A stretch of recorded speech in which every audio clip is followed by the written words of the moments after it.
time to roll the wheel, turn the wheel, spin the wheel. Whatever it is. Time to do the thing with the freaking wheel.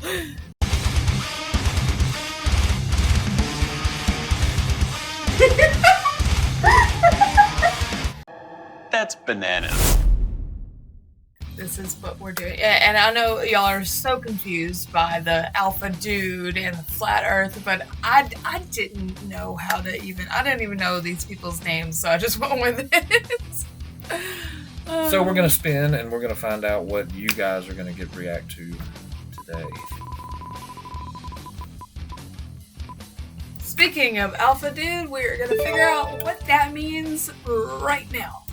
Alpha dude it is, so let's check out the alpha dude. Fired, but I've been telling people I got laid off. That's the move. You can't say fired. You got to say laid off. Because when you say laid off, your friends actually have sympathy for you. They're like, oh, don't worry about it. You land on your feet.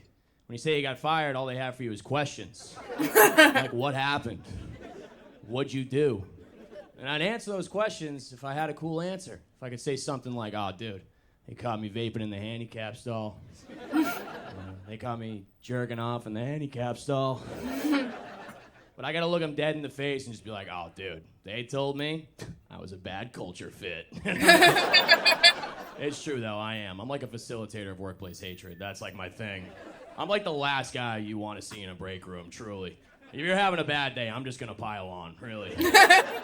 Open the cabinet. Oh, we're out of peanut butter pretzels again. I'm in the corner. This company doesn't fucking care about us. Everywhere has that guy. Look, I can't be the only person that actively roots against their company to fail, right? Look, paycheck is nice and all, but wouldn't you just like to see it all burn? It's a startup. Who would miss it, right? I had to check out my resume for the first time in a while. You ever look at an old resume and just marvel at the lies? Bold, italics, lies. It's all. I had a line in there that said, entrepreneur. Like, yeah, I used to sell Adderall. Like, what do we... And I don't feel bad talking about that either, because I don't think you can overdose on Adderall. Like, I don't know if that's true or not, but I'm not like a doctor or a reliable guy. I've just never seen an episode of CSI where they walk into a dead guy's place like, must have been an extended release. Oh, this guy's chores are done.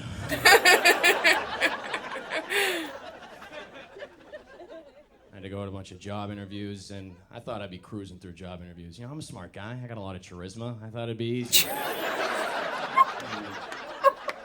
Most of the job interviews are online, though, so what happens is, you forget about them. You're farting around the computer, you're watching a hockey fight compilation, and a Zoom window pops up. You're like, oh, here we go. All right. And, you could skate on charisma for, like, most of the small talk, but... Then they start to really hammer you with the tough questions. They'll go, Alec, can you name a time in your life when you faced adversity? You ever been so unprepared it comes off as white privilege? I'm like, adversity!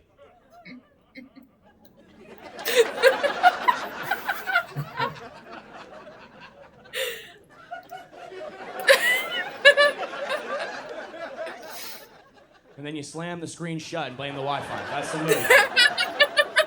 Would you want me to wait and be like, oh, this one time at sailing camp, there wasn't any wind. Like, I'm gonna blame the Wi-Fi. I got a temporary job right now. I'm a substitute teacher. If you ever wanted to find out how your friends really feel about you, just tell them that you're teaching. So they'll just say things to your face like, wow, they must really need people, huh? Yeah, that's what I was thinking. Yeah, there's a shortage of heroes right now, actually.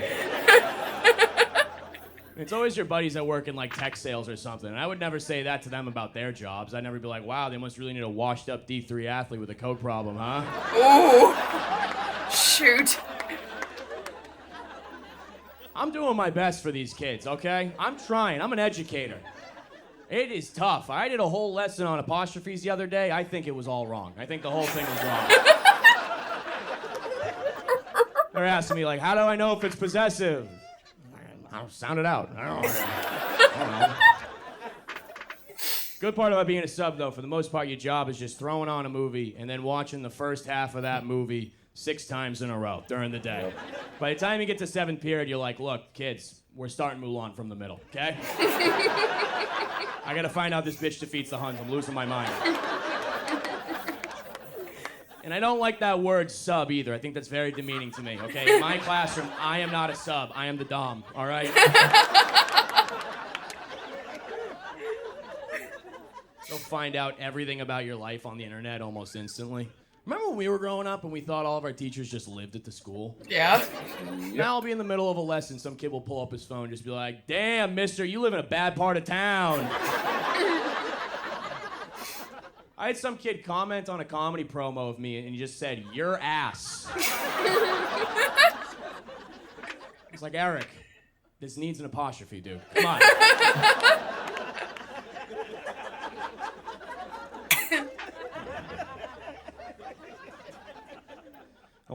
I'm trying to get a girlfriend right now. I put having a girlfriend on my vision board. It's a big goal for me.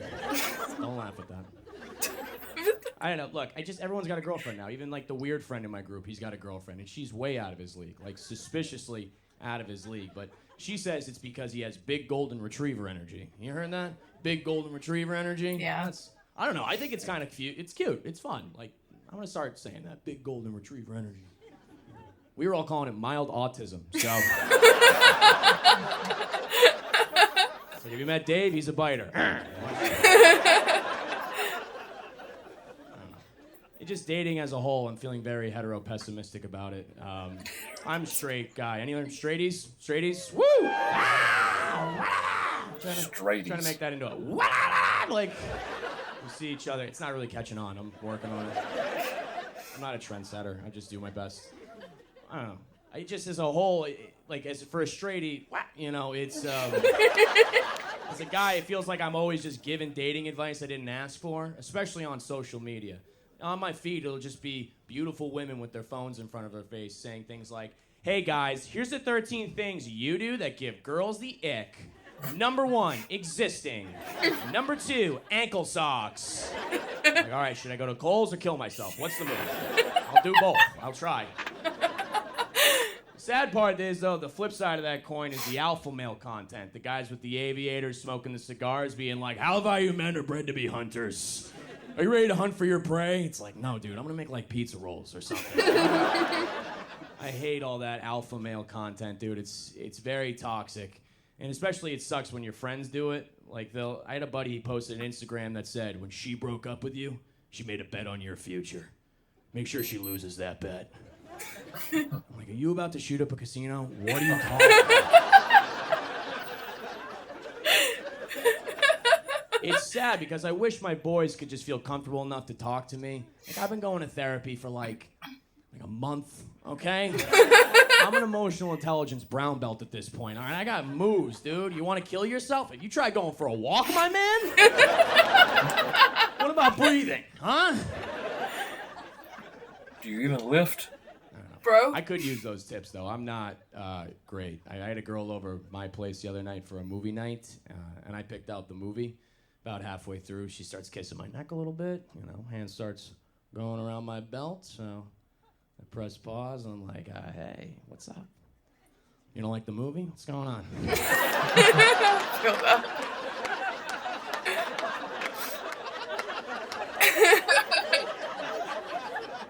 I know you want to Netflix and chill. This is HBO Max and pay attention right now. And like, I get it. She wants to get into it on the first date. It's very fun and all, but I'm going slow in this hookup culture now because I've noticed that although we're more likely to hook up on the first date, these hookups are turning into things that are a little bit more physical than for my liking. Like, I'm a kinky guy. I get it, okay? But it's a little bit different when we have a couple margaritas, you come back to my place, and there's a lot of slapping, spitting, choking, pulling, grabbing, things of that. I'm going on these Hinge dates. I'm ending up in cage fights. Is this happening to people? I'm wearing a condom and a mouth guard. I'm not having fun anymore. I'm kidding. I'm just wearing a mouth guard. Come on, Ryan. Come on, give me that. He doesn't want any part of it, but play along. And look, we're all kinky people, right? I like being kinky. That's very fun. But there's a difference between being kinky and being open hand slapped in the face when you don't see it coming, okay? She's riding you cowgirl and just whack! You like that? I'm like, yeah, that was hot.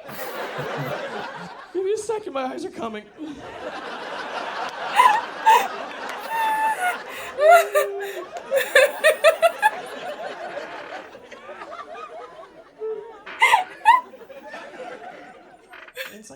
say to my boys when I've had an encounter like this? Because normally, sex is a very high-five situation. We go back, we're pumped about it, we're stoked. But what do I talk about when I've had an encounter and I feel like I've been embarrassed and I feel used and I feel dirty? I'm like, yeah, dude, went back with the girl from the bar last night. Uh-huh. Yeah? Well, let me tell you, my man, I could use a hug. All right, guys, that's been my time. Thank you very much. I could use a hug.